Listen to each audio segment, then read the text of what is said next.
ధ్వని. ఇది క్రీస్తు యేసు ప్రేమ ధ్వని, ఇది జగతిలో మ్రోగే సిలువ ధ్వని. పిలుచుచున్నది ప్రతి వారిని, వినుమా విశ్వసించుమా.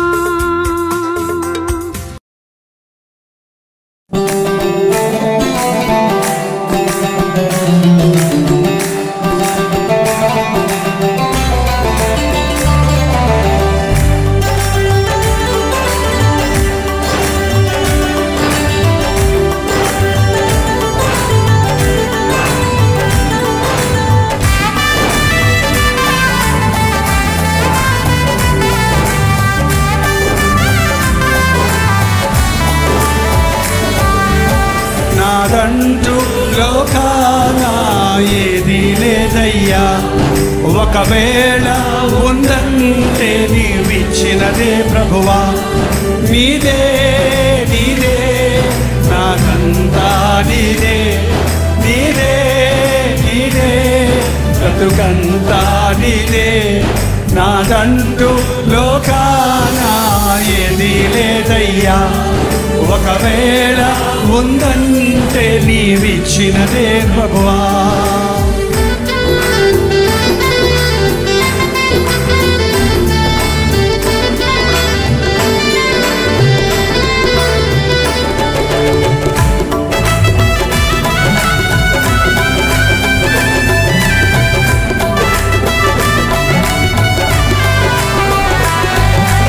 నాకు ఉన్న సామర్థ్యం, నాకు ఉన్న సౌందర్యం, నాకు ఉన్న సౌభాగ్యం, నాకు ఉన్న సంతానం,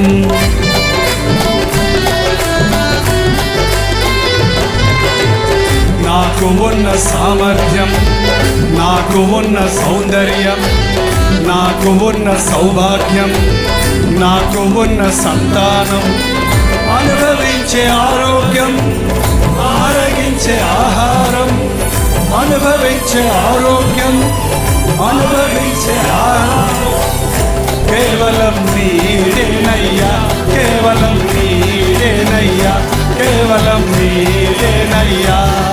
నాకంటూ లోకాన ఏది లేదయ్యా, ఒకవేళ ఉందంటే నీవిచ్చినదే ప్రభువా. నాదంటూ లోకాన ఏది లేదయ్యా, ఒకవేళ ఉందంటే నీవిచ్చినదే ప్రభువా.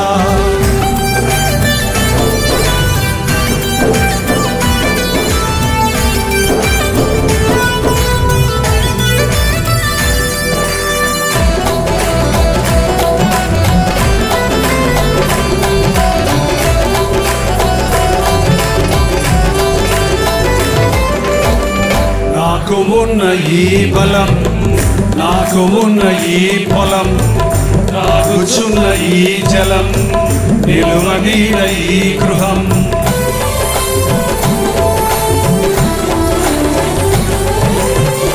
నాకు ఉన్న ఈ పొలం, నాకు ఉన్న ఈ స్థలం, నాకు ఉన్న ఈ జలం, నిలువనీడ ఈ గృహం, నిలిచి ఉన్న ఈ క్షణం, బ్రతుకుచున్న ప్రతి క్షణం, నిలిచి ఉన్న ఈ క్షణం, బ్రతుకుచున్న ప్రతి క్షణం కేవలం నీదేనయ్యా, కేవలం నీదేనయ్యా, కేవలం నీదేనయ్యా.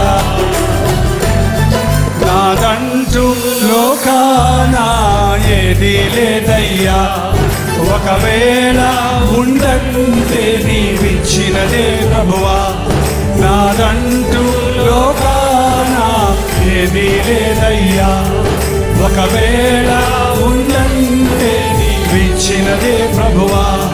నీదే నీదే బ్రతుకంతా నీదే, నీదే నీదే బ్రతుకంతా నీదే, నీదే నీదే బ్రతుకంతా నీదే, నీదే నీదే బ్రతుకంతా నీదే.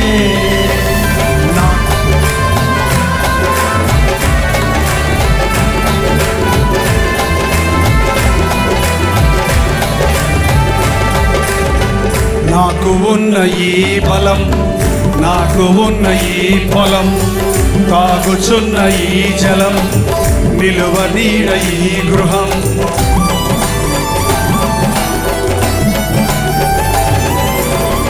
నాకు ఉన్న ఈ బలం, నాకు ఉన్న ఈ పొలం, తాగుచున్న ఈ జలం, నిలువ నీడ ఈ గృహం, నిలిచి ఉన్న ఈ క్షణం, బ్రతుకుచున్న ప్రతి క్షణం, నిలిచి ఉన్న ఈ క్షణం, బ్రతుకుచున్న ప్రతి క్షణం, కేవలం నీదేనయ్యా, కేవలం నీదేనయ్యా, కేవలం నీదేనయ్యా. నాదంటూ లోకాన ఏది లేదయ్యా, ఒకవేళ ఉందంటే నీవిచ్చినదే ప్రభువా. నాదంటూ లోకాన ఏది లేదయ్యా, ఒకవేళ ఉందంటే నీవిచ్చినదే ప్రభువా. నీదే నీదే నీదే నీదే నీదే బ్రతుకంతా నీదే, నీదే నీదే బ్రతుకంతా నీదే, నీదే నీదే బ్రతుకంతా నీదే. హల్లెలూయా.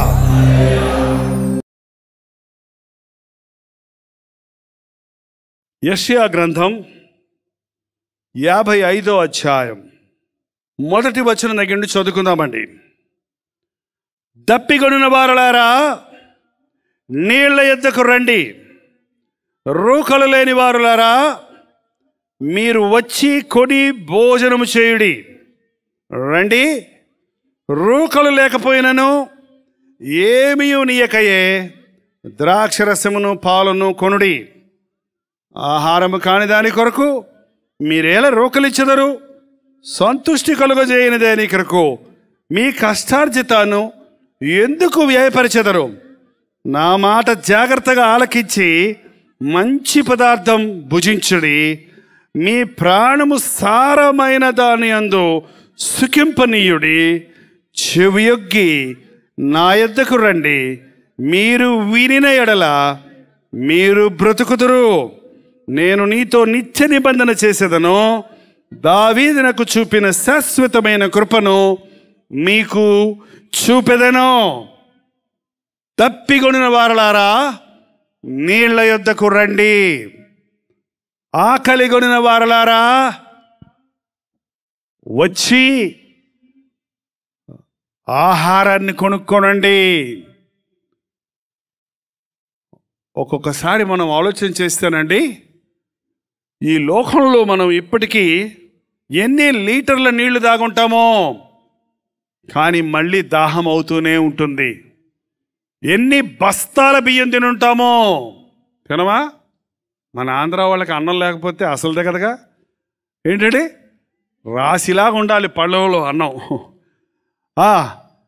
ఆ యొక్క ఆహారము ఎన్ని బస్తాలు కొంటున్నారో మీ ఇంట్లో ఒకసారి లెక్క వేసి చూడండి. ఒక నెలకి, ఒక సంవత్సరానికి ఎన్ని బస్తాలు తింటున్నామో.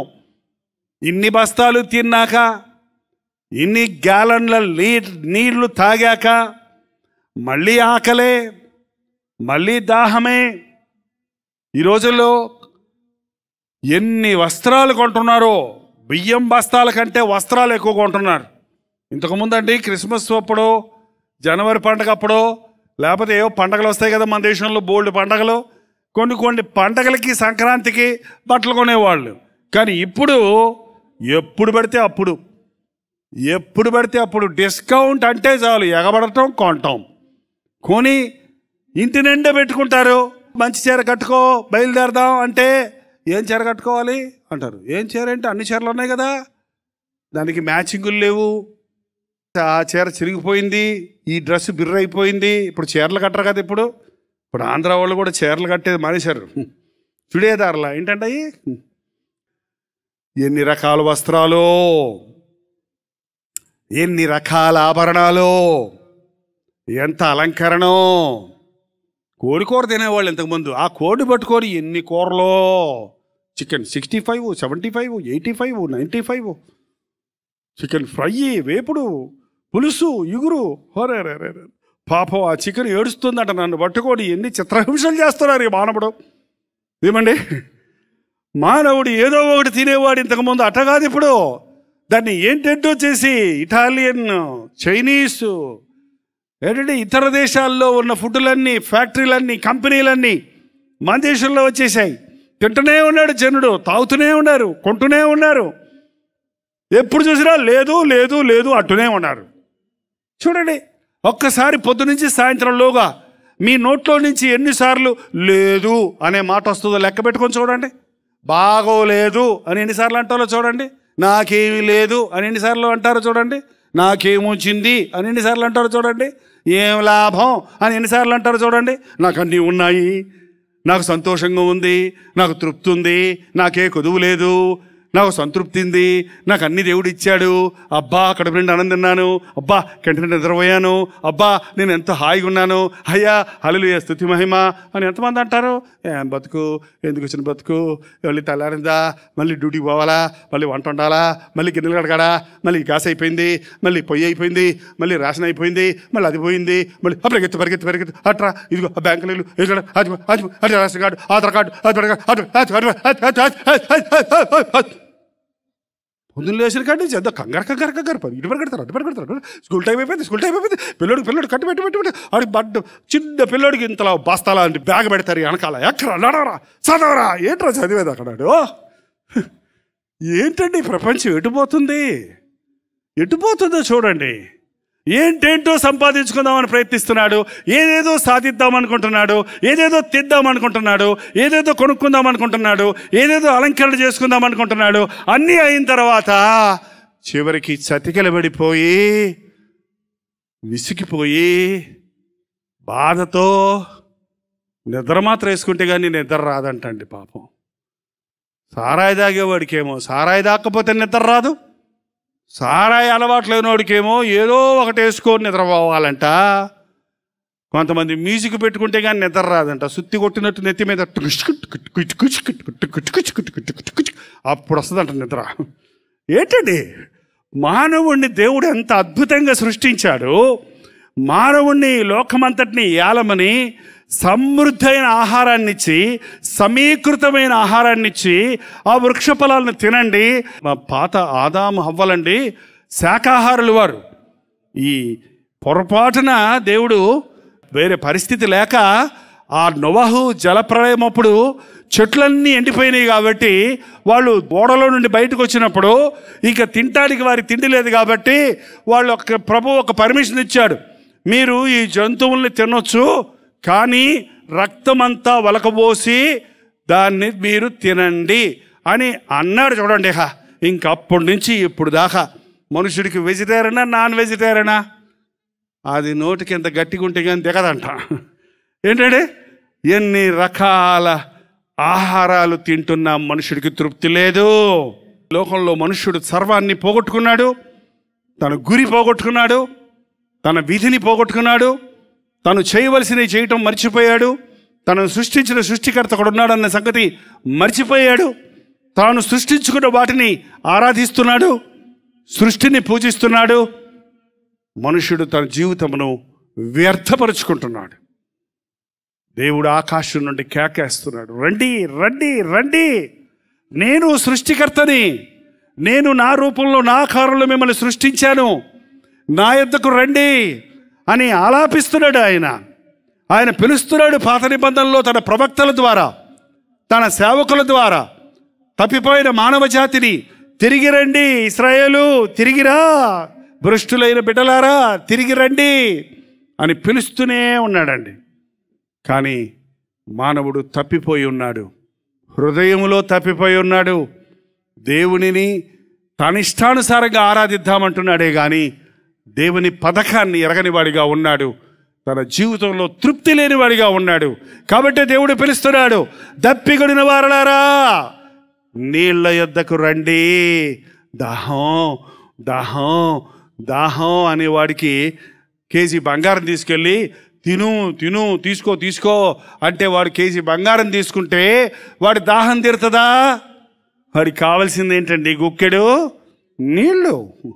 మనుషుడికి ఏది కావాలో అది దేవుడు ఇవ్వడానికి సిద్ధంగా ఉన్నాడు. మనుషుడు దేవుడిని అడగకుండా తనకున్న దాహాన్ని వేరే దేంతోనూ తృప్తిపరచుకోవడానికి ప్రయత్నిస్తూ ఉన్నాడు. చాలామంది మనుషులకి దాహం అంటేనండి, నేను ఒక ఇంట్లో విడిదిలో ఉన్నాను. చిన్న అబ్బాయి ఉన్నాడు, అక్కడ ఎల్కేజీ యూకేజీ చదువుతున్నాడు ఆ అబ్బాయి. దాహం ఎందుకు వేస్తుందిరా అని అడిగాను ఆ అబ్బాయిని. అంటే శరీరంలో నీటి శాతం తక్కువైనప్పుడు దాహం అని చెప్పుద్దంట. మన శరీరంలో నీళ్ళు ఉండాలి సరిపడినన్ని, అది ఆ మీటర్ కొంచెం తగ్గిందంటే దాహం అంటది అనమాట. మళ్ళీ పోయంగానే సెట్ అవుద్ది అనమాట. ఏంటంటే కాబట్టి దాహం అనేది ఒక కోరిక, ఒక వాంఛ, ఒక లోటు, ఒక కొరత. అది ఇచ్చినప్పుడు అది సంతుష్టి అవుతుంది. ఈ రోజుల్లో మనుషులకి మంచినీళ్ళ కోసం దాహం కాదండి, రకరకాల దాహాలు ఉన్నాయి. కొంతమందికి కామదాహం, విరహదాహం, కొంతమందికి ధనదాహం. ధనం ధనం ధనం ధనం ధనం ధనం ఎంత సంపాదించినా వాళ్ళకి తృప్తి లేదు. ఈ లోకంలో రకరకాల యావలు, ఒక విధమైన వాంఛ, ఒక విధమైన ఆశ. అనేకులు తృప్తిపరచబడలేనిటువంటి ఆశలతో నిండి ఉన్నారు. ప్రభు అంటున్నాడు, నా యొద్దకు రండి, నేను మీకు జీవజలాన్ని ఇస్తాను, నేను మీకు మీ దాహాన్ని తీరుస్తాను. రోకలు లేని వారలారా మీరు వచ్చి భోజనము చేయుడి, రండి. రోకలు లేకపోయినను ఏమీ నీయకయే ఆహారం, ద్రాక్షరసమును, పాలను ఏమి ఇవ్వక్కర్ల మీరు, నేను ఊరక ఇస్తాను మీకు మంచి ఆహారాన్ని, రండి అని ప్రభు పిలుస్తున్నాడు. అంతేకాదు, ఆహారము కాని దాని కొరకు మీరేళ రోకలు ఇచ్చెదరు, సంతుష్టి కలుగజేయని దాని కొరకు మీ కష్టార్జితాన్ని ఎందుకు వ్యర్థపరిచెదరు? ఏమంటే ఒక వ్యక్తి ఈ లోకంలో కొన్ని వేల రూపాయలు సంపాదించాలంటే కష్టపడాలి. రోజు ఉద్యోగానికి వెళ్తారు, నెలాఖరు జీతం వస్తుంది. ఒక్కసారి మీరు మీ డబ్బును ఎలా ఖర్చు పెడుతున్నారో చూడండి, ఎందుకోసం ఖర్చు పెడుతున్నారో చూడండి. ఎంతోమంది ఈ రోజున దుర్వ్యసనాల కొరకు, ఆడంబరాల కొరకు, అనవసరమైన డంబాల కొరకు, గొప్పల కొరకు వారి కష్టార్జితాన్ని ఖర్చు పెడుతున్నారు. కష్టార్జితం కాదు కదా, అప్పులు చేసి రాబోయే రోజుల్లో సంపాదించే సంపాదన కూడా ఈరోజే ఖర్చు పెట్టుకునే వారికి ఉన్నారు. ఎంతకాలం మీరు ఇలా బ్రతుకుతారు? ఆర్థిక ఇబ్బందుల్లో ఉన్నామండి పాస్టర్ గారు ప్రార్థన చేయండి అని అడిగేవాళ్ళు బోల్డ్ మంది ఉన్నారు. ఇక నేను మిమ్మల్ని ఒక్కొక్కరిని అడిగితే మాకు అప్పులు లేవు అనేవాళ్ళు ఒక చేతి వేళ్ళంతమంది ఉంటారో లేదో నాకు తెలియదు. ఏమండి, ఒకవేళ వాళ్ళు ఎవరైనా మీకు అప్పు లేదు అని అంటే గట్టిగా నేను అడిగితే అవునండి అప్పు లేదండి అంటే, మరి ఇల్లు ఎట్ట కట్టారంటే లోన్ తీసుకున్నానండి అన్నాడు ఒక ఆయన. మరి లోన్ అంటే లోను అప్పు ఒకటి కదా ఏంటండి? లోన్ అయినా అప్పే, అప్పైనా అప్పే. నాకేం అప్పులు లేవండి కానీ క్రెడిట్ కార్డు కట్టాలండి నెల నెల అంటే అదేంటి మరి, అది అప్పు కదా? క్రెడిట్ అంటే ఏంటి? అది అప్పే. ఏంటండి, పూర్వకాలం అప్పు చేసి పప్పు కూడా అనేవారు. మా మెడ్రాస్ వాళ్ళు అంటారంటే అప్పు అయినా సరే నిప్పు లాంటి సారాయి తాగాలన్నాడు ఒకడు. అప్పు అయినా సరే నిప్పు లాంటి సారాయి తాగాలంట. ఏంటంటే ఇప్పుడు అప్పులు కూటి కోసము కాదు, సారాయి కోసము కాదు. ఎందుకు అప్పులు చేస్తున్నారో ఆలోచన చేయండి. ఎందుకు అప్పులు చేస్తున్నారో ఆలోచన చేయండి. సంతృష్టి కలగటం లేదు కదా. ఎంత అప్పు చేసి ఏం సంపాదించుకున్నా, ఏం కొనుక్కున్నా అప్పు తీరేలోగా కారు డొక్కైపోతుంది కదా, అప్పు తీరేలాగా బైకు పనికి రాకుండా పోతుంది కదా, అప్పు తీరేలాగా మళ్ళీ ఇల్లు ఓల్డ్ ఫ్యాషన్ అయిపోయింది, అరే రే ఇది పాతిల్లు అయిపోయిందే, ఇది సిమెంట్ రాలిపోతుంది, ఇదేదో కూలిపోయేటట్టుంది, వరదొస్తే మునిగిపోయేటట్టుంది అని ఎంతమంది ఇబ్బంది పడుతున్నారో తెలుసా? ప్రయాసపడి భారం మోయించిన వారలారా నా యొద్దకు రండి, నేను మీకు విశ్రాంతి ఇస్తాను. ఆకలి కొనిన వారలారా నా యొద్దకు రండి, నేను మీకు సంతృష్టి ఇస్తాను. ఎందుకు మీ కష్టార్జితాన్ని వేస్ట్ చేస్తారు, పాడు చేసుకుంటారు? ఎందుకు మీ సమయాన్ని వృధాపరుచుకుంటారు? ఎందుకు మీరు రేపటి గురించి చింతిస్తారు? ఎందుకు రేపటి గురించి ఆలోచిస్తారు? ఏనాటి కీడు ఆనాటికి చాలు, రేపేమి జరుగునో మీకేమీ తెలియదు. నేడైనను రేపైనను ఒక పట్టణమునకు పోయి లాభము సంపాదించుకుందామని చెప్పుకుని వారలారా రేపేమి సంభవించునో నీకేం తెలుసు? నీటి బుడగ వంటి మీ బుడగ, నీళ్ళు బుడగ పోతుంట చూడండి, బుడగ పోయినట్టు పోయి తపక్కన మాయమైపోద్ది. ఈ ఆయువు ఏ పాటిది, ఇంతలో కడబడి అంతలో మాయమయ్యే ఆవిరి వంటిది కదా. ప్రభువు చిత్తమైతే బతికుండి ఇది అది చేయుదుము అని చెప్పుకొనవలెను అని ఆనాటి యాకోబు భక్తుడు ఆనాటి విశ్వాసులకు సెలవిచ్చాడు. క్రైస్తవ సంఘమా, విశ్వాసులు అనబడే వారలారా, లోకములో అప్పుల్లో ఉంటే, లోకము వ్యర్థత్వంలో ఉంటుంటే, నీవు వారిని అనుసరించేవాడిగా ఉంటే, నీ ప్రభు, నీ సృష్టికర్త నీకు సమృద్ధినివ్వాలని ఆశించిన దేవుడు ఈ రాత్రి నిన్ను పిలుస్తున్నాడు. ఒక వెదురు బొంగు, ఎదురును నాటినప్పుడు అది చాలా రోజులు పైకి రాదట. పక్కనున్న చెట్లన్నీ పైకి వచ్చేస్తుంటాయి, పెద్ద పెద్ద అయిపోతుంటాయి. కానీ ఇది ఎందుకురా నాటాను ఇక్కడ, ఏంది ఇది బయటికి రావటం లేదే అనుకుంటుంటే, అది కొన్ని నెలలైన తర్వాత, కొన్ని సంవత్సరాలు అయిన తర్వాత అది పైకేం కనపడదు. కానీ ఏం చేస్తుందో తెలుసా, అది కిందకి పాకుతుంది, కిందకి విస్తరిస్తుంది, కింద వేరు పెరుగుతుంది, పైకేం కనపడటం లేదు. తగిన సమయంలో అది కొన్ని 100 అడుగులు పైకి ఎగిరినప్పుడు, అంటే కొన్ని 100 మీటర్లు, 100 మీటర్లు పైకి వెళ్ళిపోయినప్పుడు కింద వేరు సరిలేకపోతే గాలి వచ్చినప్పుడు ఏమైపోతుంది? ఎదురు చెట్లు మీరు గార్డెన్స్ చూసారో లేదో, ఊటీ అలాంటి స్థలాల్లో ఉంటాయి. ఎన్ని ఈదురుగాలులు వచ్చినా అవి ఇట్టిట్టిట్ట ఊగుతాయి, స్ప్రింగ్లాగా, కానీ ఇరిగిపోవు. పెద్ద పెద్ద వేప చెట్లు ఇరిగిపోతాయి, తుమ్మ చెట్లు ఇరిగిపోతాయి, మన రోడ్ల మీద ఉన్నటువంటి మామిడి చెట్లు ఇరిగిపోతాయి. కానీ ఆ వేరు లోతుగా ఉన్న మూలాన అది ఎంత గాలి తుఫాను వచ్చినా అది నిలబడి ఉంటుంది. ఈ రోజున మనం లోతైన భక్తి నేర్చుకోవటం లేదండి. పై భక్తే, పైన ఆర్భాటాలే, పైన సాక్ష్యాలే. ఇన్స్టెంట్ అంటే వెంటనే ఇన్స్టెంట్ కాఫీ. ఇంతకుముందు కాఫీ పెట్టాలంటే ఫిల్టర్లో పెట్టి వడగట్టి, రాత్రంతా వడగట్టి, పొద్దున్న తీసి కాఫీ కలిపి ఇచ్చేవాళ్ళు. ఇప్పుడేముంది, అంటే వచ్చేస్తుంది కాఫీ. ఏంటంటే ఇంకా కొన్ని మిషన్లు వచ్చాయి, అందులో కలిపి ఢోమ్ డబ్బులు వేస్తే ఢోమ్ అంటే వస్తుంది, దాగేస్తుంది అంతే. ఏంటంటే అలాగే దేవుడి ఆశీర్వాదాలు కూడా వెళ్ళిపోతాం. ఏంటంటే పాస్టర్ గారు చేయి పెడితే ఆశీర్వాదాలు వచ్చేస్తాయి, టీవీ ప్రోగ్రామ్ స్పాన్సర్ చేస్తే ఆశీర్వాదాలు వచ్చేస్తాయి, హల్లెలూయా చెప్తే ఆశీర్వాదాలు వచ్చేస్తాయి, 4 సార్లు ఎగిరితే ఆశీర్వాదాలు వస్తాయి, 7 వారాలు మీటింగ్కి వస్తే ఆశీర్వాదాలు వస్తాయి అని చెప్పే బోధకులు ఉన్నారు, అలా ప్రవర్తించే విశ్వాసులు ఉన్నారు. వచ్చేసాయి ఆశీర్వాదాలు అనుకుంటున్నారు, వచ్చేసాయి అని పట్టుకుంటుంటే ఇంటికి పోయే మధ్యలోనే తుస్సులు ఎగిరిపోతున్నాయి. ఏంటంటే లోతు స్థిరమైన భక్తి. నా యుద్ధకు రండి, అది పాస్టర్ల దగ్గరగా దొరికేది. ఆకాశము నా సింహాసనము, భూమి నా పాదపీఠము, మీరు నా నిమిత్తమై కట్టనుద్దేశించిన ఆలయము ఏ పాటిది? మనం దేవునికి కాదండి ఆలయం కట్టేది, మనం కూర్చోవడానికి ఆలయం కట్టుకుంటున్నాం. దేవుడికి ఆలయం కడతాం మన తరం కాదు. మనం ఆరాధించుకోవడానికి ఒక ఆలయం కావాలి, మంచిదే. మనం దేవుణ్ణి స్తుతించడానికి, ఆయన వాక్యం నేర్చుకోవడానికి, ప్రార్థించడానికి ఒక ఆలయం అవసరమే. కానీ ఆలయాన్ని ఒక విగ్రహంగా చేయొద్దు, ఆలయాన్ని ఒక ప్రత్యేకమైన పుణ్యభూమి అని చేయొద్దు. ప్రభు అడుగుపెట్టిన స్థలం నీకు ఇస్తానన్నాడు.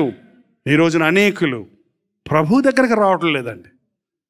ఆయా సంఘాలకు వెళ్తున్నారు, ఆయా సేవకుల దగ్గరికి వెళ్తున్నారు, కానీ ప్రభు దగ్గరకు రావటం లేదు. ఎంతోమంది టీవీ స్క్రీన్ పట్టుకొని బాగా అయిపోయాను అంటున్నారు. నాకెందుకో మనసు ఒప్పుకోవటం లేదు. అది టీవీ స్క్రీన్ పట్టుకుంటే నువ్వెందుకు బాగవుతావు? పనికిమాలి అన్నీ వస్తాయి ఆ టీవీలో. ఏమంటే నువ్వు యేసు ప్రభు కొంగు పట్టుకుందా వెళ్ళి? ఏం పట్టుకుంది? ఎందుకు? పేతురుని పట్టుకోవచ్చు కదండి. యేసు ప్రభు దగ్గర దేక్కుంటూ వెళ్ళి, పాక్కుంటూ వెళ్ళి, వెనక తట్టు వెళ్ళి ఆయన కొంగు పట్టుకుంటే స్వస్థత పొందింది. మూఢభక్తికి చోటు ఇవ్వకండి భారతదేశ క్రైస్తవులారా. అది కావలసినంత మన దేశంలో ముందే ఉంది. యేసయ్య పాదాల దగ్గరకు రండి, దప్పికొనిన వారలారా నీళ్ళ యొద్దకు రండి. ఆ ఆహారం కాని దాని కొరకు మీ కష్టార్జితాన్ని వృధాపరచకండి. దేవుడు చెప్పిన మాటను చెప్పినట్టు చేసినప్పుడు 12 సంవత్సరాలు నా జీవితంలో ఏం చేస్తున్నానో నాకే తెలియలా. నన్ను ఎందుకు పిలిచాడు దేవుడు? జనములకు ప్రవక్తగా చేస్తాడన్నాడు కదా. ఏదో మెడ్రాసులో తెలుగువారి మధ్య ఆ మూల ఈ మూల, ఆ సందులో ఈ గొంతులో కొంచెం పరిచర్య చేస్తున్నానే కానీ నేనేం సేవ చేస్తున్నాను అని అనేక సార్లు అనుకునేవాడిని. కానీ దేవుడు బలిష్టమైన చేతి కింద అడిగొండు, దేవుడు నిన్ను హెచ్చిస్తాడు అని చెప్పినాడు. అలాగే నా 30వ సంవత్సరంలో నాకు వివాహమైంది. నా తల్లిదండ్రులు ఏర్పాటు చేసిన వివాహాన్ని నేను సంతోషంగా, మాకు వివాహం అయిన తర్వాతే మేమిద్దరం ఒకరినొకరు చూసుకున్నాం. అంతకుముందు పెళ్లి చూపులు లేవు, లోకరీతి అయినటువంటి పద్ధతులు లేవు. దేవుని చిత్తమే, దేవుని వాగ్దానమే ముఖ్యం. దేవుని చిత్తములో దేవుని ఉద్దేశం ఎరిగి వివాహము జరిగిన తరువాత 15వ రోజున దేవుడు ఆ కాపవరం అనే గ్రామంలో సేవ ప్రారంభించమన్నప్పుడు, నేను కొత్తగా వివాహమైన నా భార్య హానిమూన్కి వెళ్తారంట చాలామంది కొత్తగా పెళ్లి చేసుకొని. మేము ఆ పక్క పల్లెటూరుకి వెళ్ళాం. ఆ పల్లెటూరులో రిక్షాలు కానీ బస్సులు కానీ ఏమి లేవు. ఆ బస్సు దిగి మెయిన్ రోడ్డు మీద ఆ లోపలికి ఊర్లోకి నడుచుకుంటూ వెళ్తుంటే నేను ఆమె ఇద్దరం చీపురు పొల్లలాగా ఉండేవాళ్ళం, సన్నగా ఉండేవాళ్ళం. సన్నగా పొడుగ్గా 2 పొల్లలు నడుస్తుంటే ఒక పెట్టి పట్టుకొని ఎర్ర పెట్టి ఒక ఎర్ర సూట్ కేసు పట్టుకొని నడుస్తుంటే ఆ ఊళ్ళో వాళ్ళందరూ వచ్చి తొంగు చూసి ఎవరబ్బాయిళ్ళు అని వింతగా చూస్తే మాకు ఏంటో అర్థం కాలేదు. ఇదేంటి ప్రభా, ఇంత పెద్ద ప్రపంచం ఉండగా, ఇన్ని దేశాలుండగా, ఇన్ని ఊర్లుండగా, ఇన్ని పట్టణాలుండగా, ఇన్ని సిటీలు ఉండగా, ఇంతవరకు నేను సేవ చేసిన చెన్నై మెడ్రాస్ ఉండగా ఇక్కడికి రమ్మంటావేంటయ్యా అంటే నాకు అర్థం కాల. ఒక కాఫీ హోటల్ కానీ, ఒక టీ హోట్స్ కొట్టు కానీ, ఒక ఫ్యాన్సీ కొట్టు కానీ ఏమీ లేవు. ఇప్పటికి కూడా ఆ ఊరు అలాగే ఉంది ఇంచుమించు. ఆ ఊరిలో దేవుడు చూపించాడు. ఆ ఊరికి వెళ్ళమన్నాడు. ఒక చిన్న గుడిసె అద్దెకు తీసుకొని ఆ ఇంట్లో సేవ ప్రారంభిస్తే ఒక 10 మంది కల్వరీ ఇవాంజలికల్ ఫెలోషిప్ యొక్క ప్రారంభోత్సవానికి 10 మంది స్త్రీలు వచ్చారు. అందులో మా బంధువులు కొందరు, 3-4 ముసలమ్మలు, అంతే సంఘం. ఏం సేవదైనా, ఒక స్టూడెంట్ లేడు, ఒక ఆఫీసర్ లేడు, ఒక అధికారి లేడు. ప్రభా నన్ను ఎందుకంటే తీసుకొచ్చావు అని నేను అడిగినప్పుడు దేవుడు నాకు వాగ్దానం ఇచ్చాడు. దేవుడు నాతో 1983వ సంవత్సరంలో మాట్లాడిన వాగ్దానం ఇది. 4వ వచనం, ఇదిగో జనములకు సాక్షిగా అతను నియమించి తిని, జనములకు రాజుగాను అధిపతిగాను అతను నియమించి తిని. ఏంటంట?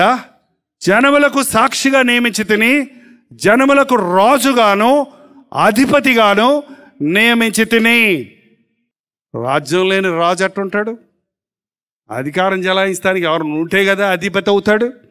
ఏమీ లేకపోయినా ఆ చిన్న గ్రామంలో దేవుడిచ్చిన మాట పట్టుకొని సేవ ప్రారంభించినప్పుడు నేనే చీపురు తీసుకొని తుడుచుకొని ఒక రైల్వే పట్ట గంటలాడ చూడండి, ఆ గంట ఒకటి తీసి ఫస్ట్ బెల్లు, 2వ బెల్లు, 3వ బెల్లు అని బెల్లు కొట్టి ఆ ఊరిలో ఉన్న వాళ్ళని పోగు చేసి ఆ వచ్చిన వాళ్ళు 10 మందికి చిన్న చిన్న కథలతో వాక్యం చెప్పి ఒక సంతోషం ఉండేది, కొత్త రకం సేవని. కానీ ఒక దిగులు హృదయంలో, ఏంటి నేను చేసేదేంటి? కజన్ బ్రదర్ అవుతాడు, ఏంటనే నువ్వు చేసే పని, నీ పర్సనాలిటీ ఏంటి, నీ డిగ్నిటీ ఏంటి, నువ్వేంటి, ఈ పల్లెటూరులో ఈ సంచి తెలుసుకుని నువ్వు చేసే సేవ ఏంటి, రా నీకు మంచి నేను మెడికల్ రిప్రజెంటేటివ్ పోస్ట్ ఇప్పిస్తాను, నీ పర్సనాలిటీకి చక్కగా నువ్వు హై డాక్టర్స్ అందరికీ సువార్త చెప్పొచ్చు, ఫస్ట్ క్లాస్ టికెట్స్ ఉంటాయి, నీకు చాలా రాయితీలు ఉంటాయి, నువ్వు అది చేసుకుంటూ సేవ చేసుకో. దేవుడా అంటే డబ్బులు ఎట్టొస్తాయి, కొత్తగా పెళ్ళయింది, భార్య చీరడితే ఎరగొట్టు పెడతావు, రేపు పిల్లలు పుడితే ఏమైపోతారు అని కంగారు పెట్టాడు. నో, నన్ను దేవుడు సంపూర్ణ సేవకు పిలిచాడు. సైడ్ బిజినెస్ నాకు అక్కర్లా, వేరే వృత్తి నాకు అక్కర్లా. నేను నమ్మదగిన దేవుడు, పిలిచినవాడు, దియా గారు రాశారు చూడండి పాట, పిలిచినవాడు నమ్మదగినవాడు. దేవుని వాగ్దానము, నీవెరుగని జనులను నీవు పిలిచెదవు, నిన్నెరుగని జనులు మీ ఊరోణ్ణి కాదు, మీ భాషోణ్ణి కాదు, చెప్పాలంటే ఏంటంటే మీ రాష్ట్రవాణ్ణి కాదు, మీ బంధువుని కాదు, కానీ నన్ను ప్రేమించే తల్లులు, నన్ను అన్నయ్య అని పిలిచే సహోదర సహోదరీలు, నన్ను ఒక తండ్రిగా భావించే వారు ఎందరో ఉన్నారు. దీన్ని చూసినప్పుడు నాకు ఎంత ఆశ్చర్యం కలుగుద్ది. సొంత అన్నదమ్ముల గచ్చి కూడా అంత బంధం ఉండదు, సొంత కన్న బిడ్డలను కూడా అలా ప్రేమించరు కొంతమంది తల్లులు. కానీ ఎవరైనా నా నిమిత్తము, నా రాజ్యము నిమిత్తము తల్లిదండ్రులైనను అన్నదమ్ములైనను అక్కజల్లులైనను విడిచిపెట్టిన యెడల ఇహమందు పరమందు 100 ఫలము పొందుదురు అన్నది అక్షరాల నిజం. ఎంతమంది యేసు ప్రభుని గురించి ప్రకటించినా, ఎన్నిసార్లు ఎన్ని వర్తమానాలు విన్నా, నా మట్టుకు నేను 45 సంవత్సరాల నుంచి ఎన్నిసార్లు బైబిల్ చదివినా ఇందులో ఉన్న సంగతులన్నీ ఇంకా నాకు అర్థం కాల. ఏంటండి, ఇంకా ఎన్నో మర్మాలున్నాయి, ఇంకా ఎన్నో సత్యాలున్నాయి, ఇంకా ఎన్నో విషయాలున్నాయి.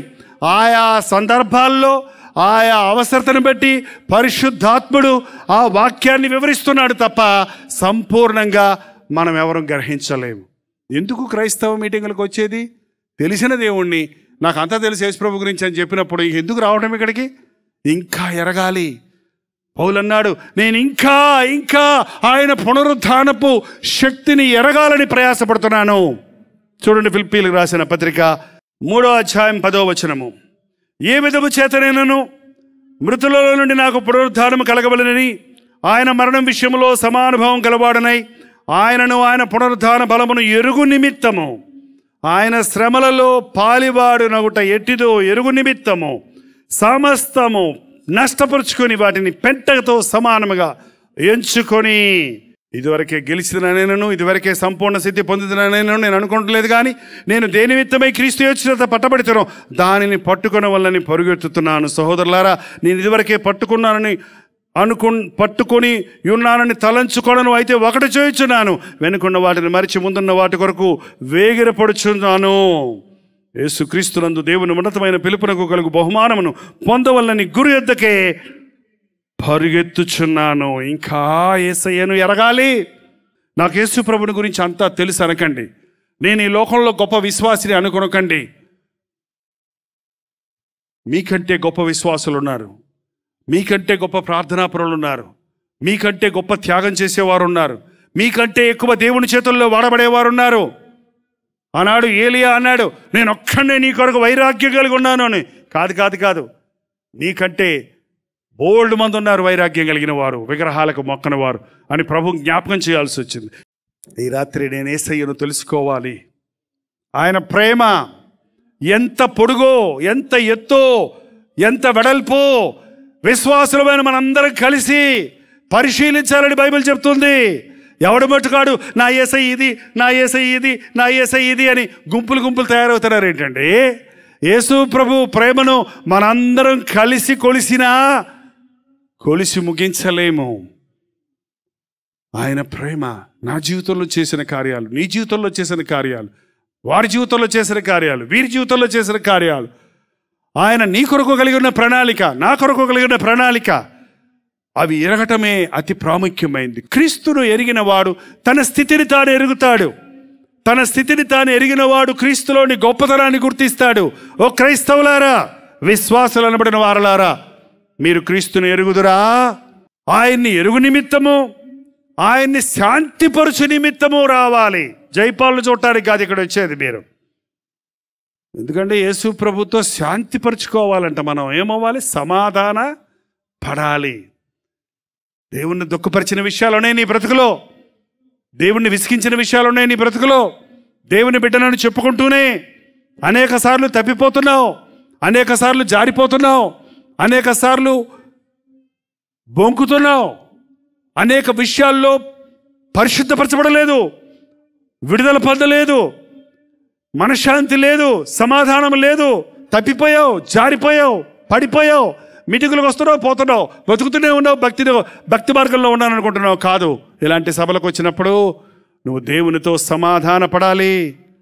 రక్షింపనేరకుండానట్లుగా ఆయన హస్తము కురచకాలేదు, విననేరకుండాట్లు ఆయన చెవులు బంధము కాలేదు. మీ దోషములు మీకును మీ దేవునికి అడ్డముగా ప్రార్థన వింటం లేదండి. మాకు దేవుడికి అనుకరించడం లేదండి, దేవుడు మాకు సహాయం చేయటం లేదండి అనేవారులారా, మీరు దేవునితో సమాధాన పడండి. మీకు మీ దేవునికి అడ్డంగా ఉన్న గోడలు, పాపపు ఆటంకాలు తొలగిపోనట్లుగా సమాధాన పడండి. ఆయన ముఖ కాంతిలో మీ రహస్య పాపాలు కనబడతాయి. ఆయన దగ్గరకు పరిగెత్తుకుని వచ్చిన మీరు ఆయన్ని ఎరగాలి, ఆయనతో సమాధాన పడాలి. యెషయా గ్రంథం 55వ అధ్యాయం 7వ వచనములో, భక్తిహీనులు తమ మార్గములు విడవలను, దుష్టులు తమ తలంపులు మానవనను, వారు యెహోవా వైపు తిరిగిన ఎడల ఆయన వారి యందు జాలిపడను, వారు మన దేవుని వైపు తిరిగిన ఎడల భక్తిహీనులు తమ మార్గములను విడువవలెను, దుష్టులు తమ తలంపులను మానవలను. మందిరానికి రావటం, దేవుని సేవలోనికి రావటం, మీటింగ్కి రావటం గొప్ప కాదండి. నీ మనసులో ఉన్న దుష్టాభిప్రాయాన్ని విడిచిపెట్టావా? నీ పొరుగువాని మీద ఉన్న అసూయ, ద్వేషం విడిచిపెట్టావా? మీరు నిలుచుండి ప్రార్థన చేయనప్పుడల్లా మీ విరోధుల కొరకు విరోధులను క్షమించండి దేవుడు చెప్పాడు కదా. ఈ రాత్రి ఇక్కడ కూర్చున్న నీవు, నాకు విరోధులు ఎవరూ లేరండి, నన్ను బాధ పెట్టిన వాళ్ళు చాలామంది ఉన్నారు, నాకు అన్యాయం చేసిన వాళ్ళు చాలామంది ఉన్నారు, నన్ను మోసగించిన వాళ్ళు చాలామంది ఉన్నారు, కానీ నేను యేసయ్య నామంలో వారందరినీ క్షమించాను అని చెప్పగలరా? ఆ కోపం అలాగే పెట్టుకొని యేసయ్య నాయన నన్ను క్షమించు అంటే ఎట్లా క్షమిస్తాడు? ఏంటండి, మీకు విరోధంగా పాపం చేసిన వారిని మీరు క్షమిస్తే ఆయన మిమ్మల్ని క్షమిస్తాడన్నాడు. కానీ చాలామంది చర్చికి వచ్చే ముందు గొడవ పెట్టుకొని వచ్చి టైం అయిపోయింది పదా వచ్చాక చూసుకుందాం అంటాడంట. అంటే మళ్ళీ మీటింగ్ అయిన తర్వాత మళ్ళీ వెళ్ళి గొడవ కంటిన్యూవా? ఏంటండి, చేసే పనులు కాసేపు పోస్ట్ పోన్ చేసి దేవుడికి సమయం ఇచ్చి మళ్ళీ దెయ్య పనులు చేస్తూ కూర్చునే క్రైస్తవులు అనబడే వారు ఎందరో ఉన్నారు. దయచేసి మీ మార్గాలు మార్చుకోండి, మీ ఆలోచనలు మార్చుకోండి, మీ ప్లాన్స్ మార్చుకోండి. అక్కడ కూర్చొని ఉండగానే రేపు ఎక్కడికి వెళ్ళాలి, రేపు ఏం చేయాలి, రేపు ఎవరిని కొట్టాలి, రేపు ఎవరిని మోసగించాలి, రేపు ఏ కొట్టుకెళ్ళి తాగాలి, ఏ సినిమాకి వెళ్ళాలి అని ఆలోచించేవారు ఉన్నారంటే కూడా ఆశ్చర్యపడాల్సిన విషయం లేదు. నీ దుష్ట ఆలోచన మానాలి, నీ దుష్ట మార్గాలు మానాలి. ఎందుకంటే 8వ వచనం, నా తలంపులు మీ తలంపులు వంటివి కావు, మీ త్రోవలు నా త్రోవలు వంటివి కావు. మీ తలంపులు వేరు, నా తలంపులు వేరు. మీ త్రోవలు వేరు, నా త్రోవలు వేరు. మీ త్రోవలో నా దగ్గరకు వచ్చారు, నా త్రోవలో మీరు తిరిగి వెళ్ళాలి.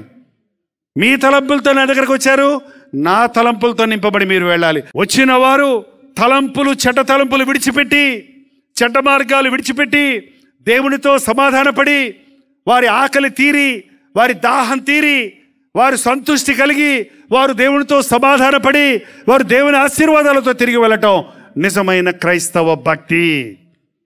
లేకపోతే మీరు ఎన్ని సభలకు వెళ్ళినా ప్రయోజనం లేదు.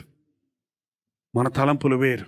నీ తలంపులు చౌకబారు తలంపులు, చీప్ థాట్స్, టెంపరీ, వాటి కోసం, తాత్కాలికమైన వాటి కోసం కక్కుర్తిపడాయి.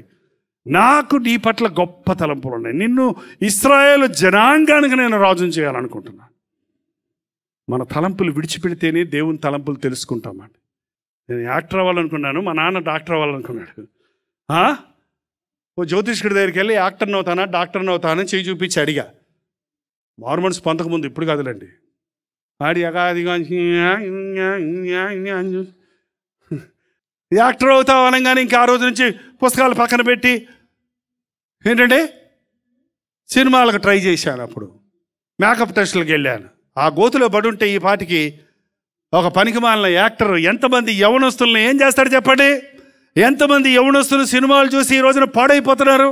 ఎంతమంది సినిమా లవ్ని, సినిమా ప్రేమను, సినిమా కార్యాలను చూసి వేస్ట్ చేసుకుంటారు జీవితాల్ని. ఒకవేళ అలా అయి ఉంటే నేను ఎంతమంది యవనస్తులకు శాపం అయిపోయేవాడినో. నా తలంపులు పిచ్చి తలంపులు, కానీ దేవుని తలంపులు, రే నువ్వు నా కోసం నిలబడాలరా స్టేజ్ మీద, నా ప్రేమను ప్రకటించాలరా నువ్వు, నా సవార్త చెప్పాలి నువ్వు. నీకున్న అందము, నీకున్న బలము, నీకున్న శక్తి, నీకున్న జ్ఞానం నాది, నాకు ఇయ్య అన్నాడు. మారు మాట్లాడకుండా దేవునికి అప్పచెప్పాను కాబట్టి ఆయన చేతుల్లో నిలబడి ఉన్నానండి. డాక్టర్ అయితే నీళ్ళు పోసి ఇంజక్షన్లు చేసి ఏంటంటే డబ్బులు చేసుకొని మాత్రలు రాసి డబ్బులు ఇచ్చుకుంటే కూర్చునేవాడిని. ఏయ్, మాత్రలు మందులు ఇచ్చి కాదు, నా కోసం నిన్ను కోరుకున్నాను. నా నామంలో నువ్వు ప్రార్థన చేస్తే జ్వరాలు పోతాయి, రోగాలు పోతాయి, దెయ్యాలు పోతాయి. నేను నిన్ను ఆధ్యాత్మిక డాక్టర్గా ఉండాలని కోరుకున్నానని దేవుడు నాతో చెప్పినప్పుడు నాకు తెలియదు ఇలా అవుతాయని, ఇలా చేస్తారని నాకేం తెలియదు. బచ్చన్నప్పుడు 18 ఏళ్ల కుర్రోడిని, నాకేం అర్థం కాలా. కానీ నా దేవునికి లోబడ్డా. ఈ రోజున ఆయన నామంలో ప్రార్థన చేసినప్పుడు నేను డబ్బా కొట్టుకోవడం నాకు ఇష్టం ఉండదు. సాక్ష్యాలు చెప్పించాం మేము టీవీలో, ఎంతమంది రోగులు బాగయ్యారో, ఎలాంటి జబ్బులు పోయాయో, ఎలాంటి దెయ్యాలు పోయాయో అని సాక్ష్యాలు చెప్పడానికి మనకు టైం లేదు. ఎందుకంటే సువార్త చెప్పడమే ఎంతో అవసరం ఉన్నప్పుడు సాక్ష్యాలు చెప్పుకుంటూ కూర్చోవడం అవసరం లేదని నేను అనుకుంటా. కానీ దేవుని కృప వల్ల ఎన్ని రకాల రోగాలు, క్యాన్సర్ పేషెంట్స్ని, ఎన్ని రకాల వ్యాధుల్ని, ఎన్ని విధాలుగా దేవుడు తన కార్యాన్ని ఒక పాత్రగా నన్ను వాడుకొని చేస్తున్నాడో చూచినప్పుడు ఆయన తలంపులు వేరు, మన తలంపులు వేరు. మన తలంపులు తాత్కాలికమైనవి, భూ సంబంధమైనవి. నా తలంపులు మీ తలంపుల వంటివి కావు, నా మార్గములు మీ మార్గముల వంటివి కావు. భూమికి ఆకాశమునకు భూమి ఎంతెత్తో మీ కొరకు నేను అంతెత్తైన తలంపులు కలిగి ఉన్నాను. ఈ రాత్రి మనందరం దేవుని తలంపులతో నింపబడి వెళితే నీవెంతగా దీవించబడతావో, నీ ద్వారా నీ కుటుంబం, నీ బిడ్డలు ఎంతగా ఆశీర్వదించబడతారో. ఏమంటే నా ముగ్గురు బిడ్డల్ని కూడా దేవునికి నేను సమర్పించాను. వాళ్ళు కూడా మంచి మంచి తలాంతలు కలిగిన వాళ్ళు, ఆకృతి శరీర దృఢత్వం కలిగిన వాళ్ళు. రకరకాల శోధనలు వాళ్ళకి వచ్చాయి, కానీ నేను ఎప్పుడు వాళ్ళని బంధించలేదు. మీరు సేవలో ఉండాలరా, తప్పదరా, నేను తండ్రిని సేవ చేస్తున్నాను కాబట్టి మీరు చెయ్యాలరా అని నేను ఎప్పుడు రుద్దలేదు. నేను యేసయ్యను వాళ్ళకి ఇచ్చాను. వాళ్ళు చిన్నప్పటి నుంచి వాక్యంతో పెంచాను. యవనస్తులైనప్పుడు మీ ఇష్టం, మీకు దేవుడు ఏది చెబితే అది చేయండి అని చెప్పినప్పుడు దేవుని చిత్తాన్ని వారు ఎరిగారు. లోకంలో ఎన్ని ఆకర్షణలున్నా, ఎన్ని రకాలైనటువంటి సంపాదించుకోవడానికి మార్గాలున్నా యేసయ్యకే మా జీవితాలను దేవునికి సమర్పించుకొని నిలబడ్డారు. నీ కుమారులు దేవుని సేవ చేయటం ఎంత గొప్ప భాగ్యమో తెలుసా? ఎంతోమంది దేవ సేవకుల యొక్క బిడ్డలు కూడా ఈ రోజున డబ్బు సంపాదన కోసమే కక్కుర్తి పడుతున్నారు. కానీ ఇంతమంది మేము సేవ చేస్తున్నాం, కుటుంబం అంతా సేవ చేస్తున్నాం. మేము ఆస్తులు సంపాదించుకోలేదు, ఆత్మలను సంపాదిస్తున్నాం. ఎక్కడికి వెళ్తే అక్కడ సంతృప్తి. ఎంతమంది అయ్యా మీ వాక్యం విని నేను మారాను, మీరు చెప్తుంటే మాతో దేవుడు మాట్లాడుతున్నట్టున్నాడు, వాక్యం ద్వారా నేను ఆదరించబడుతున్నాం, వాక్యం ద్వారా మేము హెచ్చరించబడుతున్నాం, మీ వాక్యమని రాత్రి చెప్పారు, మా ఆయన మీ వాక్యమని త్రాగుడు మానేశాడండి, మేము కుటుంబంగా సంతోషంగా ఉన్నాం, నా భర్త విగ్రహారాధికుడు, నన్ను టీవీ చూడనివ్వడు, దేవుని వాక్యం విననివ్వడు. పెళ్లి రోజు వచ్చిందంట, పెళ్లి రోజుకి గిఫ్ట్ కొంటాను, ఏం కావాలి అని అడిగాడంట అండి. ఏం వద్దండి నాకు, ఒక్కసారి కల్వర దర్శనం టీవీ ప్రోగ్రాం చూడండి అందంట ఆమె. సరేలే భలే చౌకుంది కదా, సరే అన్నాడంట. ఆ కార్యక్రమం ఒక్కరోజు కూర్చొని స్థిమితంగా 30 నిమిషాలు విన్నాడు. దేవుని ఆత్మ ఆయనలో క్రియేట్ చేసింది. ఏమో అనుకున్నానే, వీళ్ళంతా ఏదో పాస్టర్లు అంటే ఏంటో అనుకున్నానే. ఓహో చాలా సారం ఉందే, ఇందులో చాలా సరుకుందే, చాలా సంగతులు ఉన్నాయే, నిజమే కదా అని ఆలోచన శక్తి పెంచింది. ఆ రోజు సరే నువ్వు చూడు అన్నాడంట. సరే ఆమె చూడటానికి పర్మిషన్ ఇచ్చాడు. ఆమె కావాలని సౌండ్ ఎక్కువ పెడితే ఆయన పక్క గదిలో కూర్చొని చూస్తుంటాడు అటండి. ఒక 2-3 నెలలు అలా చూడగానే 3వ రోజే ఛాయను కూడా కూర్చొని చూడటం మొదలుపెట్టాడు. 2 భార్యాభర్తలు వచ్చి సాక్ష్యం చెప్పారు. ఏ ఊర్లో నాకు గుర్తులేదు ఇప్పుడు. కానీ ఏంటంటే ఎలాగూ దేవుడు తన వాక్యం ద్వారా మనుషుల్లో క్రియ జరుగుతున్నాడు అన్నది అది చాలు. దేవుని దగ్గరకు వచ్చిన వారు దేవునితో సమాధాన పడాలి. దేవుని దగ్గరకు వచ్చిన వాడు ఈయన నిజమైన లోకరక్షకుడు. ఆనాడు సమరయ స్త్రీ ఊరిలోనికి వెళ్ళి తన కొండను విడిచిపెట్టి ప్రభువు మాట్లాడినప్పుడు, నేను చేసినవన్నీ నాతో చెప్పిన ఈయనను వచ్చి చూడుడి, ఈయన క్రీస్తు కాడా అని ఊళ్ళో వాళ్ళకి చెప్పినప్పుడు వాళ్ళందరూ ఆశ్చర్యపడి పరుగును ప్రభు దగ్గరకు వచ్చి 2 రోజులు అక్కడ ఉండమని ఆయన చెప్పిన మాటలు విని ఆ తర్వాత ఆ స్త్రీ దగ్గరకు వెళ్ళి చెప్పారు. ఏమన్నారో తెలుసా? నీవు చెప్పిన దాన్ని బట్టి కాక మా మట్టుకు మేము విని ఈయన నిజముగా లోకరక్షకుడని తెలుసుకొని ఉన్నాము. యేసు ప్రభువుని ఎవ్వరు రుద్దరండి. ఇదేమి బలవంత భక్తి కాదు, భయపడకండి. బలవంత భక్తి కాదు, మత మార్పిడి కాదు ఇది. మతానికి దీనికి సంబంధం లేదు. ఇది హృదయ సంబంధమైనది. ఇది ఆధ్యాత్మిక చింతన, ఇది జీవిత విధానం, ఇది సరళమైన మార్గం. ఇది ఒక మనిషిని ప్రయోజకుడిగా, సంతుష్టిపరుడిగా చేసే కార్యం, యేసుక్రీస్తు చేసే కార్యం. నా తలంపులు మీ తలంపుల వంటివి కావు. మీరు ఒకవేళ ఈరోజు ఈ మీటింగ్కి చూచిపోదామని వచ్చారేమో, విని వెళ్దామని వచ్చారేమో, లేకపోతే ఏదన్నా ఒక అవసరం ఉంది, మా అబ్బాయికి ఉద్యోగం కావాలి, మా అమ్మాయికి వివాహం కావాలి, నా గర్భఫలం కావాలి, నా అప్పులు తీరాలి, నా జబ్బులు పోవాలి అని చిన్న భారాలన్నీ పెట్టుకొని వచ్చారేమో. కానీ దేవుడు ఇక్కడ వాటిని తీర్చడం అనేది చిటికలో పని. ఆయనకి అంతకంటే మించిన కార్యాలు మీలో చేయాలని, మీ ద్వారా జరిగించాలని, మిమ్మల్ని ఆయన సాక్షులుగా నిలబెట్టాలని, మిమ్మల్ని ఆయన శాశ్వతమైన దీవెనలతో నింపాలని ఈ రాత్రి ఆశిస్తూ ఉన్నాడు. అవునయ్యా, నా బ్రతుకులో నీవు కలిగి ఉన్న తలంపులు నేను అడగాలని ఆశిస్తున్నాను అని మీరు నిజంగా దేవునికి మొరపెడితే దేవుడు తన కార్యాన్ని జరిగిస్తాడు. యేసు ప్రభు దగ్గరకు వచ్చిన వారు ఎవ్వరూ ఒట్టినే వెళ్ళలేదండి. ఆ పాపాత్మురాలు ఏడ్చుకుంటూ వచ్చింది. ఆయన పాదాల మీద పడి ఆయన పాదాలను కన్నీటితో కడిగి తల వెంట్రుకలతో తుడిచింది.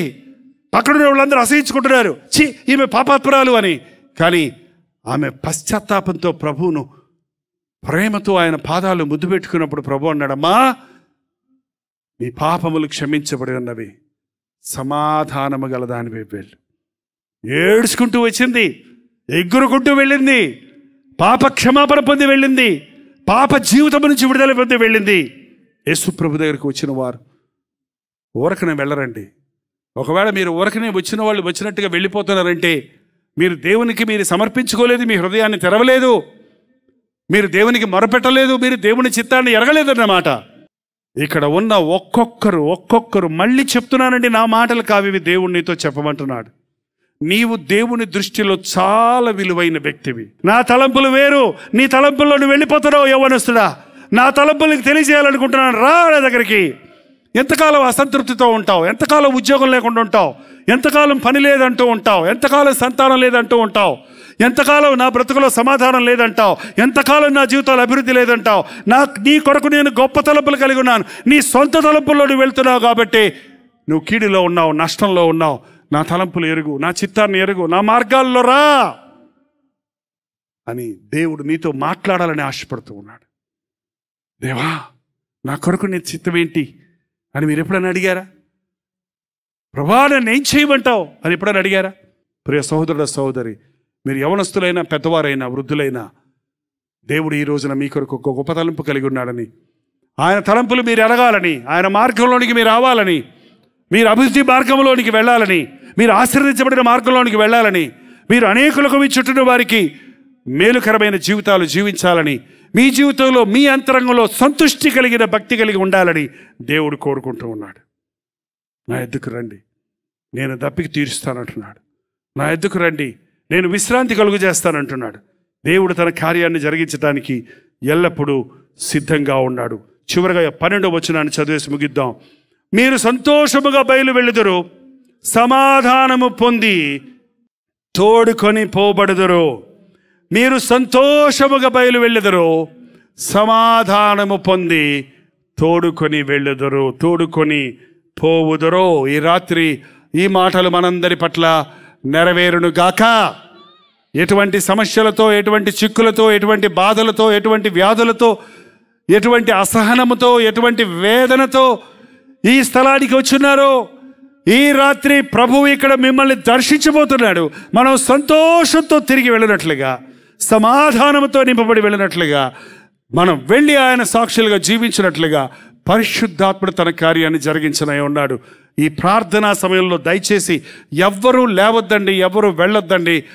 కొన్ని నిమిషాల్లో ప్రార్థన అయిపోతుంది. చివరి నిమిషంలో ఒక అద్భుతం నీ అంతరంగంలో జరిగే సమయం ఇది. దేవుడు నీతో మాట్లాడే సమయం ఇది. తన వాగ్దానాలతో నిన్ను దర్శించే సమయం ఇది. నీ జీవిత గమ్యాన్ని నీకు తెలియజేసే సమయం ఇది. నీవు సంతోషంతో తిరిగి వెళ్ళినట్లుగా నీవు సిద్ధపడే సమయం ఇది. అందరూ లేచి నిలబడదాం. ప్రార్థనతో, దేవుని ఆశీర్వాదములతో, దేవుని చిత్తములో మనం తిరిగి మన స్థలాలకు వెళదాం. మీరు నిలుచుండి ప్రార్థన చేయనప్పుడు మొదటగా మీ హృదయాలను దేవుని సన్నిధిలో కుమ్మరించండి. రెండవదిగా మీ బాధ, మీ సమస్య, మీ చిక్కు, మీ అవసరత ప్రభుతో చెప్పండి. కొన్ని సంవత్సరాలుగా నిన్ను పట్టి పీడిస్తున్న ఆ వ్యాధి నుండి ఈ రాత్రి నిన్ను విడిపించాలని ప్రభు ఆశ కలిగి ఉన్నాడు. ఎన్నో ప్రయత్నాలు చేసినప్పటికీ విఫలమైనటువంటి నీ ప్రయత్నాన్ని సఫలపరచాలని ఈ రాత్రి దేవుడు తన కార్యాన్ని జరిగించాలని సిద్ధంగా ఉన్నాడు. కళ్ళు మూసుకొని ప్రతి ఒక్కరు ప్రార్థన చేద్దాం. చేతులు పరలోకపు వైపు ఎత్తి, ప్రభువా నీ తలంపులు ఏంటయ్యా నా కొరకు? ఈ రాత్రి నువ్వు వచ్చిన వాడు వచ్చినట్టు వెళ్ళడానికి వీలు లేదు. నువ్వు కొరతలో వచ్చావు, కొరతలో వెళ్ళకూడదు ఇక్కడి నుంచి. నువ్వు వ్యాధితో వచ్చావు, వ్యాధితో వెళ్ళొద్దు ఇక్కడి నుంచి. కరువులో వచ్చావు, కరువులో వెళ్ళొద్దు. సమాధానం లేకుండా వచ్చావు, అలాగే వెళ్ళిపోవద్దు. పరిశుద్ధాత్ముడు మన మధ్య సంచరిస్తున్నాడు. నోరు తెరిచి దేవునితో మాట్లాడండి. నీవిక్కడ పెట్టే మర పరలోకంలో వినబడుతుంది. పరలోకం నుండి నీకు జవాబు వస్తుంది. హృదయాలను పరిశీలించే దేవుడు, హృదయ వాంఛలు తీర్చే దేవుడు, హృదయాంతరేంద్రియాలను పరిశీలిసి ప్రతి మూలుగును ప్రతి వేదనను చూసే దేవుడు మన నిమిత్తమై గొప్ప తలంపులు కలిగి మన కన్నీరు తొడవాలని, మన ఆకలి తీర్చాలని, మన లోట్లు కొదవులు తీర్చాలని ఆశీర్వాదాలతో నిలబడున్నాడు. నన్ను ఆశీర్వదించయ్యా, నన్ను ఆశీర్వదించు నాయనా, నన్ను ఆశీర్వదించు. యాకోబు అనేక సంవత్సరాలు ఆస్తే ఆశీర్వాదం అనుకున్నాడు, లోకంలో సొత్తులే ఆశీర్వాదం అనుకున్నాడు. కానీ అవన్నీ వట్టివని, ఎన్నో ఆస్తిపాస్తులున్నా, ఎంతమంది భార్యలు బిడ్డలున్నా సంతుష్టి లేని స్థితిలో పెనుయేలు దగ్గర ప్రభువుతో పోరాడి నన్ను ఆశీర్వదించమని ఇశ్రాయేలు అని మా ఇశ్రాయేలుగా మార్చబడ్డాడు. ఈ రాత్రి అటువంటి మార్పు నీకు ఇవ్వాలని ఆశపడుతున్నాడు. మూయబడిన ప్రతి గర్భాన్ని నజరేయుడైన యేసుక్రీస్తు నామములో తెరచుదామునైనా. మాకు వివాహమైనది పిల్లలు లేరని నిందల పాలవుతున్నామని, అట్టి వారి గర్భంలో ఒక అద్భుత కార్యాన్ని జరిగించుము తండ్రి. మరుసటి సంవత్సరం మనకు చక్కటి బిడ్డతో సాక్ష్యం ఇచ్చినట్లుగా వైద్యులను ఆశ్రయించాను, అనేక విధాల ప్రయత్నాలు చేశాను, గాని నా దేవుని చిత్తాన్ని ఎరగలేదు, నా దేవుడు నాకిచ్చే గర్భఫలాన్ని నేను పొందలేదని ఎవరైతే ఈ రాత్రి విశ్వాసంతో నేను అడుగుతున్నారో అట్టి వారి గర్భాల్లో అద్భుతాన్ని జరిగించుము నాయన. ఒక ఆశీర్వాదం కావాలనుకుంటూ చౌకవారు వాటి కొరకు కోరుకుంటూ నీ సన్నిధికి వచ్చిన వారు నీ గొప్ప తలంపులు ఎరిగి, నీ ప్రణాళికను వారి జీవితంలో ఎరిగి, ఒకప్పుడు ఒక 18 సంవత్సరాలు యవ్వనస్తుడిగా నీవు నన్ను దర్శించినట్లు ఈ రోజున ఇక్కడున్న యవ్వన జనాన్ని దర్శించుము నాయన. గొప్ప ప్రవక్తలుగా, గొప్ప దైవజనులుగా, ఆత్మల సంపాదకులుగా నీవు కోరుకున్న జ్యేష్ఠులందరినీ, ముఖ్యముగా నీవు కోరుకున్న జ్యేష్ఠులందరినీ అభిషేకించుము తండ్రి. నీవు ఏర్పరచుకున్న కనిష్ఠుల్ని అభిషేకించుము నాయన. తింటం తాగటమే బతుమనుకుంటూ, ఆస్తిపాతులు సంపాదించుకోవడమే సంతుష్టి అనుకుంటూ బ్రతుకులో నష్టపోయిన మోసపోయిన వారిని ఈ రాత్రి దర్శించి పరలోకములో నీ సన్నిధిలో గొప్పవారగినట్లుగా, ఆధ్యాత్మిక చింతన కలిగిన వారిగా, ఆత్మల సంపాదనలో పాలుభాగస్తులుగా ఉండుటకు నీ బిడలను దర్శించుము నాయన. ప్రతి దైవజనుని అభిషేకించుము తండ్రి. ఆత్మల పట్టు జాలరులుగా చేయము నాయన. ప్రతి కుటుంబాన్ని కట్టు నాయన. భార్య భర్తలను విడగొట్టాలని సాతాను చేస్తున్న ప్రయత్నాలు విఫలపరచుము నాయన. విడాకులు తీసుకుందామని సాతాను సంబంధమైన తలంపుల నుంచి విడిపించి భార్యాభర్తలు సమాధానపడి సంతోషముతో వారి కుటుంబాలు కట్టుకొనుటకు సహాయం ఇచ్చేయము. ఇప్పటికే విడాకుల కొరకు కోర్టులను ఆశ్రయించిన వారు వారి కేసును వాపసు తీసుకుని తమ ఇంటి వారితో సమాధానపడినట్లు, తమ తలంపులు విడిచి నీ తలంపులు నెరవేరునట్లు నీ అద్భుత కార్యాలు జరిగించు నాయన. ఎవరితో నీవు మాట్లాడుతున్నావో, ఎవరిని నీవు దర్శిస్తున్నావో, ఎవరిని నీవు చూస్తున్నావో, ఎవరి కొరకు నీవు ఎట్టి గొప్ప ప్రణాళికలు కలిగి ఉన్నావో వాటిని వారి వారికి బయలుపరచుము తండ్రి. తెలియపరచుము నాయన. పరిశుద్ధాత్మ కార్యముల ద్వారా వాటిని వారు అనుసరించుటకు, నెరవేర్చుటకు సహాయం చేయము. త్రాగుడుకు బానిసలైన వారిని నజరేయుడైన యేసుక్రీస్తు నామములో విడుదల చేసినాము. ఒక తాగుబోతుగా ఆవరణలోకి వచ్చిన వాడు బయటికి వెళ్ళినప్పుడు ఆ దుర్వాసనను ద్వేషించినట్లుగా వారి స్వభావములో మార్పును కలుగజేసి మరి ఎన్నడూ ఆ సార్యాన్ని మద్యమును ముట్టకుండా క్రొత్త హృదయాన్ని దయచేయము తండ్రి. క్రొత్త జీవితాన్ని దయచేయము నాయన. లైంగిక పాపాలకు చోటిచ్చి ఎయిడ్స్ వంటి రోగానికి గురై చెప్పుకోలేని పరిస్థితుల్లో సిగ్గుతో అవమానముతో కృంగిపోతూ ఇలాంటి సభలో కూర్చున్న వారిని నజరేయుడైన యేసుక్రీస్తు నామములో విడుదల చేయించున్నాము నాయన. వారు కోసిన పంట చాలయ్యా. వారి పాపాల కొరకు పశ్చాత్తాపము దయచేయము నాయన. సిలువలో నీవు చిందించిన రక్తధారలలో వారి పాపములను కడిగి వారి రోగములను స్వస్థపరిచి నీ సాక్షులుగా నిలబెట్టుము నాయన. ఇంకా ఎందరో రకరకాల రోగాలతో రకరకాల బలహీనతలతో, ఎటువంటి జీవనోపాధి లేని స్థితిలో నిలిచిపోయిన వారిని, శరీరాలను గుల్ల చేసుకొని, ఆరోగ్యాన్ని పాడు చేసుకొని, శరీరంలో బలహీనతలతో ఉన్నవారిని ఇప్పుడే నానా విధములైన రోగములను స్వస్థపరచుటకు, దెయ్యములను వెళ్ళగొట్టుటకు ఆనాడు నీ శిష్యులకు నీవిచ్చిన అధికారమును బట్టి నజరేయుడైన యేసుక్రీస్తు నామములో అట్టి వారిని స్వస్థపరచుచున్నాము తండ్రి. ఎవరి బాధ ఏదో, ఎవరి సమస్య ఏదో, ఎవరి అవసరత ఏదో అది తీర్చబడిన వారిగా, నా పాపములను ప్రభు క్షమించాడు, నా పాపపు మూటను నేను ప్రభు పాదాల దగ్గర విడిచిపెట్టానని సంతోషముతో తిరిగి వెళ్ళడానికి, సమాధానముతో తిరిగి వెళ్ళడానికి మా ఒక్కొక్కరికి నీ సహాయము చేయమని యేసుక్రీస్తు నామములో అడుగుచున్నాము తండ్రి. మన తండ్రి అయిన దేవుని యొక్క ప్రేమయు, కుమారుడైన క్రీస్తు యొక్క కృపయు, ఆదరణకర్త అయిన పరిశుద్ధాత్మ యొక్క సహవాసమును కూడి వచ్చిన మనందరికీ ఇప్పుడును సదాకాలమును తోడై ఉండును గాక. ఆమేన్, ఆమేన్, ఆమేన్.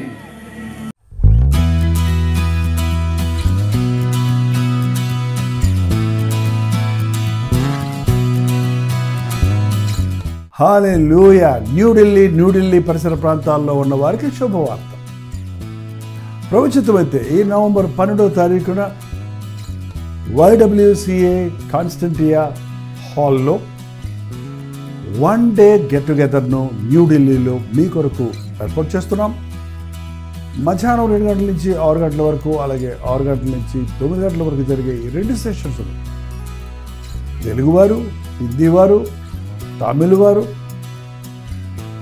మీరు పాల్గొంటారని మనందరం కలిసి దేవుని స్తుతించడానికి, ప్రార్థించుకోవడానికి, ముఖ్యంగా టీవీ ద్వారా, సోషల్ మీడియా ద్వారా వాక్యం వింటున్న మిమ్మల్ని ముఖాముఖిగా చూడాలని, మీకోసం ప్రార్థించాలని, వ్యక్తిగతంగా మీకోసం ప్రార్థించాలని వెళ్ళి వస్తున్నాం. రండి, పాల్గొనండి, దైవాశీస్సులు పొందండి. మరిన్ని వివరాలు కావాల్సిన వారు 8939393939 నెంబర్కి కాల్ చేయండి, లేదా ఈ QR కోడ్ స్కాన్ చేసుకోండి.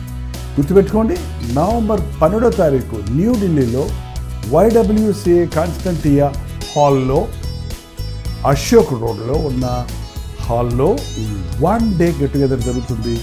రండి, మీ స్నేహితుల్ని, బంధువుల్ని అందరినీ కూడా ఆహ్వానించండి. తప్పక వస్తారు కదా.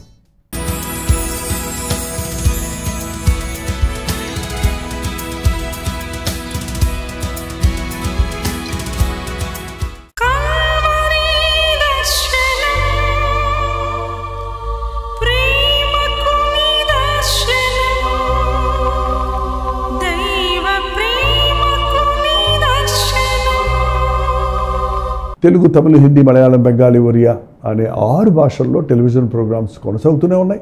భారభరితమైన పరిచయంలో మీరు సహకరించాలని ఆశిస్తే, ప్రభు మిమ్మల్ని ప్రేరేపిస్తే మీ విరాళాలు, కానుకలు డాక్టర్ జై ఫౌండేషన్స్ అనే ట్రస్ట్ నెంబర్కి మీరు పంపించవచ్చు. అవి నేరుగా టీవీ ఛానల్స్కి వెళ్తాయి. అందులో ఏది మేము మా సొంత ఖర్చుల కొరకు ముట్టుకోవటం లేదు, వేరే పరిచయ కొరకు ముట్టుకోవటం లేదు. టెలివిజన్ పరిచయలో ఇంకా సువార్త వినని వారికి అది అందించాలని ఆశతో ఒక 20 సంవత్సరాలుగా కొనసాగుతున్న పరిచయం కొరకు ప్రార్థించండి, మీ సహకారాన్ని అందించండి.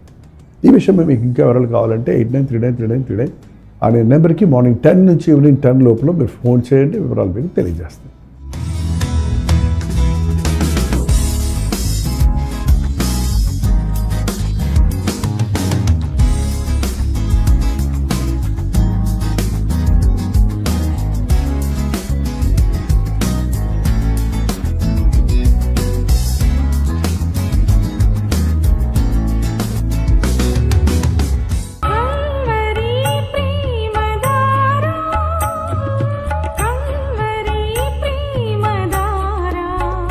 కల్వరి ప్రేమధార అనే మా ద్విమాస పత్రికను ఈ మధ్య త్రైమాస పత్రిక అంటే 3 నెలలకి ఒక్కసారి మాత్రమే ప్రింట్ చేయగలుగుతున్నాం.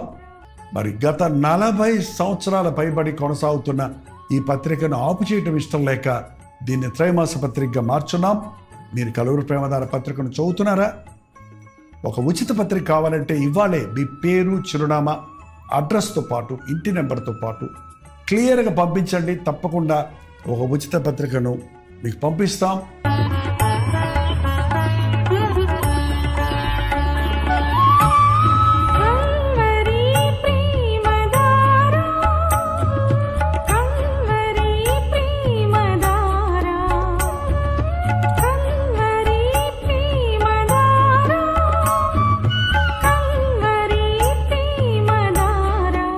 ఒక నిమిషం.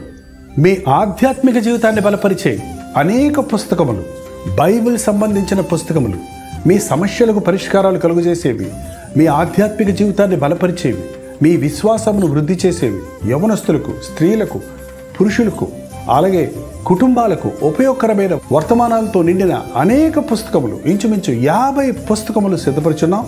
ఈ 50 పుస్తకాలు మీకు కావాలంటే ఇప్పుడే 08939393939 నెంబర్కి కాల్ చేసి తెలుసుకోండి.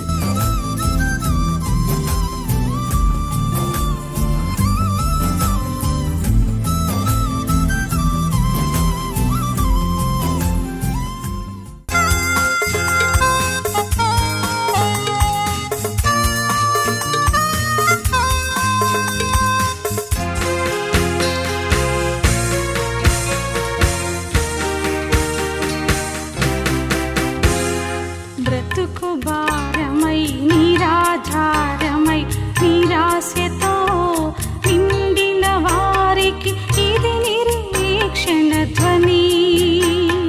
బ్రతుకు భారమై నిరాధారమై నిరాశతో నిండిన వారికి ఇది నిరీక్షణ ధ్వని. నలిగిన హృదయముల